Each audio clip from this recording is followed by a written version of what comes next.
Good afternoon and welcome to Dateline Hamden. We're back. What pandemic? Well, actually, there might still be a pandemic, but we'll hope that it won't be for long. This is Paul Bass, inviting you to look behind the headlines and the stories that make our community tick. We have a visitor we loved having on the show until the pandemic stopped us from being here in the studio, and that's Mayor Curt Leng of Hamden. So nice to have you back. Absolute pleasure, Paul. Thanks very much. How you been?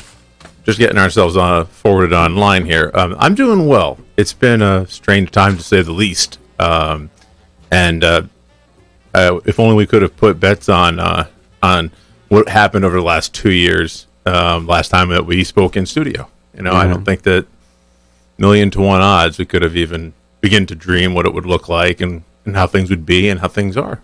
You've learned a lot about medicine, I bet, and virality in the last year.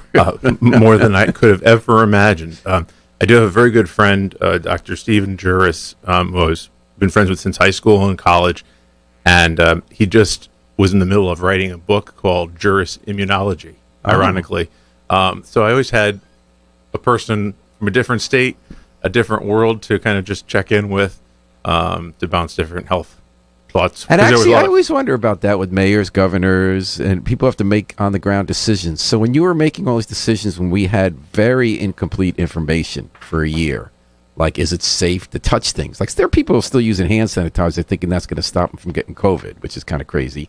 It's good to have hand sanitizer, but, was this someone you would call, like when you were making these decisions about playgrounds and schools, was this someone from out of state you would call sometimes for a reality check once in a while, or? From time to time. But I will say that during the whole pandemic, there was a lot of decisions that, let's start with this. I'm really thankful that we live in the state of Connecticut, because we lived in other states where leadership, from the governor to the health department, behaved differently and didn't have health and safety as kind of a first go-to. I think it would have been incredibly more difficult to have to fight that first and try and fight to get truth out to people. So in Connecticut, we didn't have to argue about whether there's COVID. We didn't have to argue about whether we have to take measures. Right. The argument was whether there would be measures. And what the measures would look like, how long they would last, how strict they should be. And there were times that I thought they should be stricter. There's some times that that things maybe could have been timed differently. But there was so much information that was coming out that changed from sometimes the morning to late afternoon. So, like even today, we're hearing new things about whether the Delta variant of COVID can bypass immunology if you need a second shot. So where are we now with Hamden and the pandemic? Not being the health director, but playing one on TV recently, we're being cautiously optimistic. But I'm definitely back reading a lot of articles and trying to see what studies are out there. I think that we have to be concerned still. We're not out of the pandemic. And until, today's New York Times showed that there are 4 million people that have lost their lives in this world. That we know of. That we know of, right. And then on the other hand, it's an amazing summer of fun. There is opportunity out of crisis. The pandemic had a relief plan from the federal government that sent a lot of money to communities. And you have 1,700 kids going to all sorts of camps and study catch-ups for free all over Hamden this summer. Our reporter, Nora Grace Flood, was there the other day and said everyone's pumped. I mean, there's sort of also a period now of feeling there's new possibility. Even last summer, there was a little sense of it because you got to go outside more and there's certainly more activity that you can have that's more normalized. Now, because Connecticut and Hamden and the region has better vaccination rates than many other places, you can do a lot of these things, and especially do them outside. I coached baseball this year. Last year, decided not to, and missed it a lot more than I thought I would. That was something really special to walk back out there and just be amongst the kids and playing ball and being at our parks. So seeing 1,700 kids plus being at programs that are free as well across the town is really fantastic. And there are some pinkos in the world like me who feel like that should be the norm. But we're talking about real life here with Hamden Mayor Curt Leng on WNHH's Dateline Hamden, 103.5 M, live streamed at newhavenimid.org. Mary Leng, I was thinking of you last night. Uh-oh. Something you said recently was echoing in my head. You look a little concerned. Could be anything. Well, last night there was a sad story in New Haven. A young woman who's 22 died. She was shot in a spray of bullets that was, while she was standing with some people in front of her house in the hill section, New Haven. Her Sierra Jones, and she was the cousin, no, the aunt, and very close day to day with an individual who lost his life in a shooting last summer amid all this violence in Hamden, and Kmart Tanner.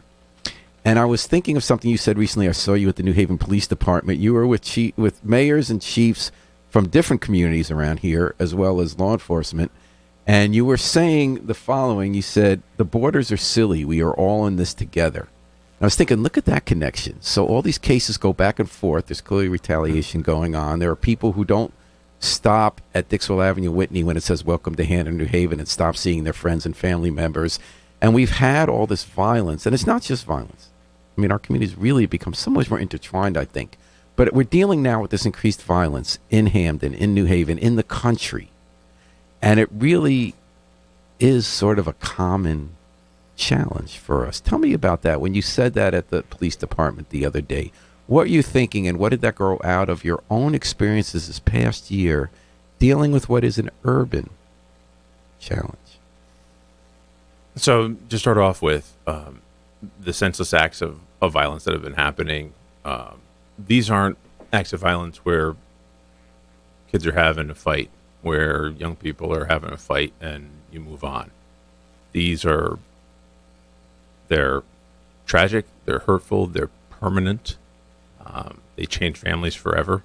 And it happens on such a common occasion that too many people that I know, and I'm sure that you know, are really becoming somewhat numb to the news. And that's scary to me, because when you become numb to something and you're not prioritizing something as important as public safety, where are we in this world? And specifically with Hamden and New Haven, all of our lives are intertwined. The success of one and the success of the other, in pretty much every area of government, are intertwined. I kind of feel like Southern Hamden and New Haven are all one community with different neighborhoods, but you know. I would respectfully disagree, but I think that if you renamed Hamden, New Haven, New Hamden, or Hamden Haven, would we be doing similar things that we're doing now in both communities? Probably. Well, specific to the violence, so there's sort of a book now on a set of procedures that people have adopted to deal with violence. And I've noticed you were at a press conference earlier in New Haven about street outreach workers. There seems to be this whole set of approaches. You've community policing. You've started bike and walk police patrols, I believe. You have, in the last year, you have expanded the police, the street outreach worker program. People used to be in the life. Now deal with people who are in the life. So it seems like we have these tools. And now we're doing the intelligence sharing, which is why you were at that recent New Haven event where detectives from New Haven, Hamden, even Waterbury, Meriden, as well as the state and federal law enforcement agents, are dealing every day with each other. Here's whom we're looking at. Here who was shot in Hamden. We believe we found the shell casing in New Haven, and another shooting the next day that's leading us. Do you have confidence in this? Are you seeing results? Can you think of specific cases where these tactics are working? Yes. The technology on its own is pretty amazing in what you could put together. You don't have access to that unless you're willing to be a regional partner. And we're talking about like ShotSpot or shell casings, a database that we have access with the federal authorities about where a gun was used in a different shooting. And also different analysis tools that they have, everything from ballistics to cell phones to you name it, that municipalities don't have. But just the straightforward, just working together more closely and not only doing it on paper or in name, but having that become the culture, I think is really what has been the giant step forward. There's an adoption of culture amongst the Hamden Police Department that we're working together and we're going to accomplish things together. And it has resulted in certainly more communication. We have representation at New Haven ComStat meetings, every meeting. There's back and forth intelligence sharing.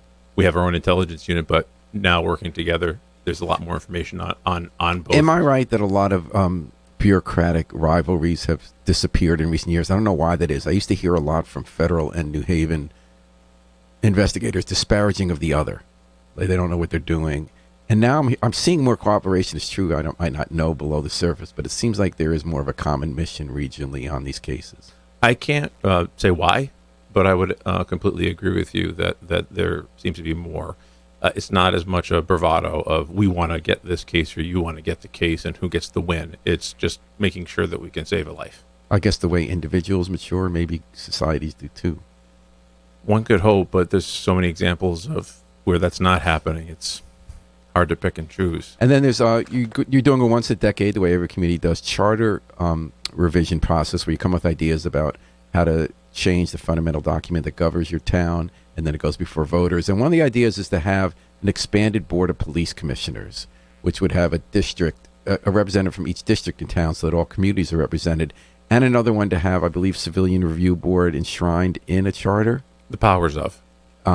Where do you stand on those two? So conceptually, I love the idea of having all areas of town represented on every board and commission. And I think the police commission is somewhat unique in its power and in the subject matter in which it works, right? The problem that I see with the idea and the concept when it's put into practice is that we have 9 political districts in town, and that's how the representation would be distributed. But that does not in any way match the police districts or the police grid. How many do you have? We have 8, 5 and 8, depending on different operations at different times, but they're not structured in the same way. Are they structured more to where you see crime and kinds of crime? And no, not necessarily, except when you're adding on additional forces, but your regular routes, your regular police I areas. see. So where people are assigned, so that's the people you want to have more connected. So would you amend this proposal to have it instead reflect policing districts? I think that would be one way that it would be more productive. Or if we had a little more resources and could have a few more policing districts and have it somewhat similar to New Haven's management teams, so that it's both police issues in those districts. But that's not a charter as issue. well as right. It is not. Although if there was representation from police districts that mirrored the political districts, that would be, I think, the achievement of the goal. What about civilian review boards? Do you have one in Hamden?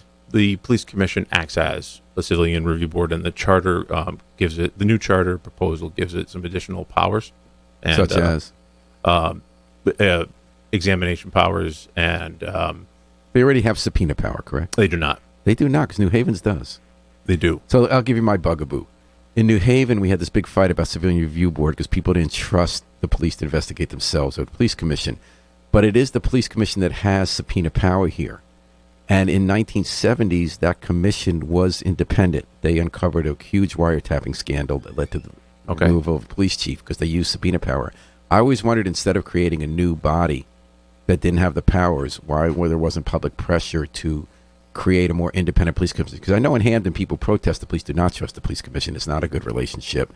They are viewed, rightly or wrongly, as more allied with the police and aren't going to hold them to account. Is the charter the way to address that, or is it whom you pick and how you communicate? That's a leading question.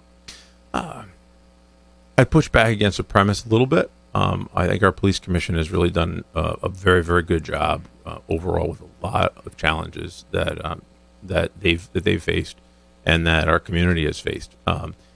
Our last commissioner that was appointed, I think, is going to bring just so many different wonderful attributes to the commission, and that's Kim Washington, leader of Moms Against Gun Violence. And that's bringing a perspective that wasn't on the commission before. And the board having the additional powers from the new charter, I think, will actually complement the system that's there now and probably make it more effective. All right. Curt Leng, Mayor of Hamden. Recycling. Before this pandemic, you and I were talking about the way the world is re-examining recycling. That used to be, let's get everything we can into the mix. And then world markets changed. A lot of our recycling in America was not recycled well, so a lot of it was getting just dumped on streets in the third world. China stopped taking our trash because it was so poorly sorted, so now we're losing money on operations we used to make money on. Hamden went to a more varied way of recycling. Where does that stand, and how's it working? It's expensive. It's very expensive. It used to be a double win for recycling. Yeah, you'd be doing the right thing environmentally. You'd be saving the town money, half the money of disposing of that same trash. We bought 96-gallon containers and did single stream recycling and really convinced people, and our recycling numbers increased and improved. And now, because of how it's been handled, and also because there just isn't the technology yet to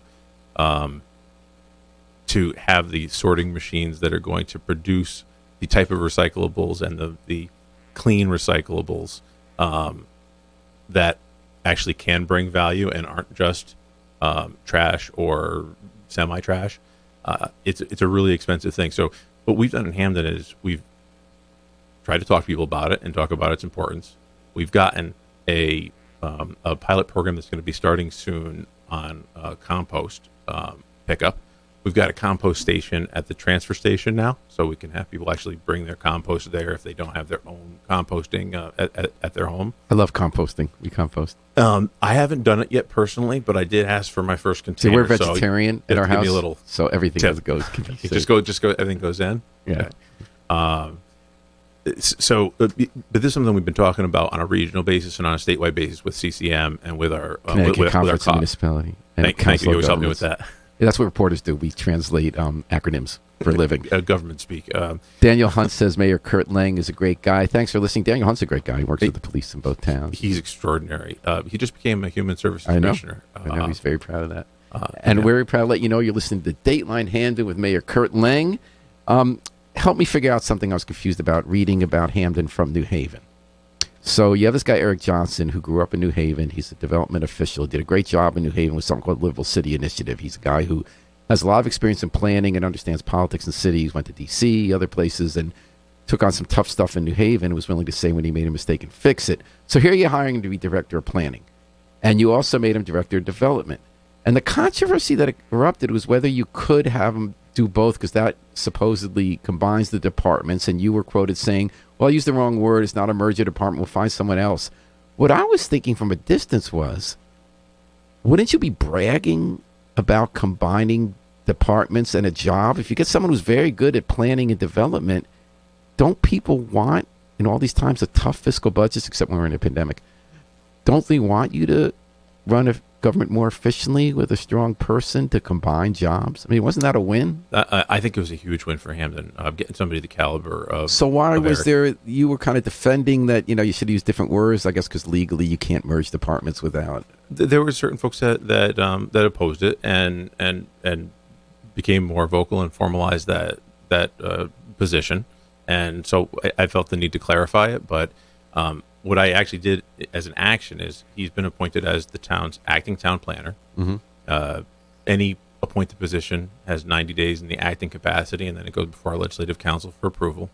The budget process actually went through, and the word merger was actually put in a recommendation memo to council. But the council voted on 2 separate departments. The department org numbers are different. They're the same as they were last year. We're just being able to run a little bit. And do they want you to a little leaner? Yeah. Right Do now. they want you to have 2 people on 2 departments? Or they want you to have 1 person? That's a great question. I don't really want to think so much about, and I don't think we need to think about if it's 1 or 2 or 3, but who gets the job done? How do you get the job done?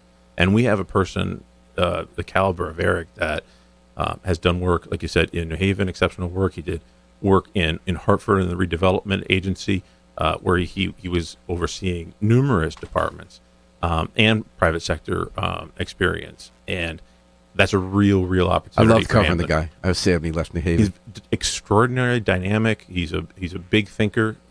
He's an ideas guy. And he knows how to say, okay, that didn't work, and fix it. I'm thinking when we saved the Dwight co-op homes when they were collapsing, the first guy brought in didn't work. He held endless meetings with neighbors and tenants, and everyone was mad, and they got it fixed.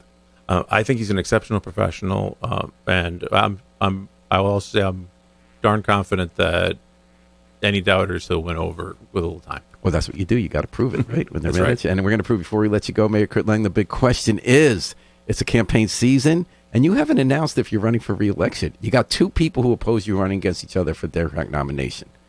But you haven't said where you're running again. And you have to decide pretty soon, right? Well, there are some fixed dates, and there's a convention coming up. 27th. I'm not going to play anything with you. I'm leaning toward running again. It's been a long 2 years, and the last 2 years have been unlike anything else that I've experienced, and certainly something I think different than what was expected 2 years ago. There's a lot of things that I would have liked to been able to focus on more, but your local government has to address the things that are most important to the health and well-being of the residents, and that quickly became pandemic for a good part of a year, nearly around the clock, and then now it's still the remaining pandemic and the aftermath of the pandemic and public safety issues. So my family's lived here for 100 years. I feel a sense of obligation to give voters. So it sounds like you are running again. I'm leaning that way. And when are you going to decide? 26th? Before the deadline. And are you going to run as a Democrat or as an independent? I'm a Democrat. I've been a Democrat since my first election. First election I ran as a Citizens for Hamden candidate in 95. Yep. And I was a Democrat then in philosophy and remain so. So you'll run for Democrat? I would say I'm a Democrat now, and I'm going to continue working in for Hamden. The Democrat nomination.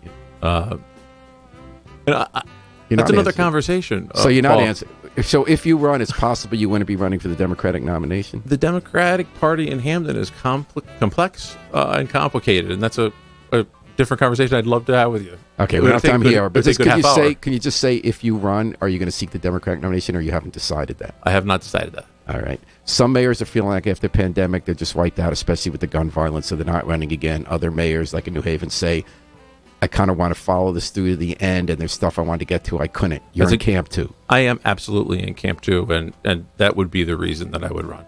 All right. Well, Curt Leng, it was great to have you back. I can't believe the time went by. It always goes fast. Really we always run out of time. But I want to. Oh, how's the implementation of the new PAL program? Police Athletics. It's off to an exceptional start. The PAL program in Hamden and its partner organizations have about 50 summer programs that are already scheduled. Into summer and into the early fall, and it's only going to build from there. So we're really, really excited about that, because that's going to bring some community policing success. And Waterbury's example that we've gone to, visited, and both back and forth, they've come to us, we've gone to them, has really been transformative for them, especially in certain neighborhoods that at one point were amongst the worst in the city, and now people want to go to, and we visited and are beautiful and great places. All right. Great to have you back. Sounds like you're going to still be around, to be kicked around, so we'll have you back. We'll see what happens, Paul. All right. Curt Leng, thanks for much. listening, folks. We're going to take a break for 5 minutes. You're going to play some music, and then we're going to be back with the second half of this hour, which is Dateline New Haven. And we're going to have back a very special guest, Health Director Maritza Bond. And we're going to get in the weeds a little bit, folks, about that Delta variant and what it's going to mean for our lives. Hold tight. Listen to some good tunes from station manager Harry Droz, and we'll catch you on the rebound on WNHH 103.5 FM.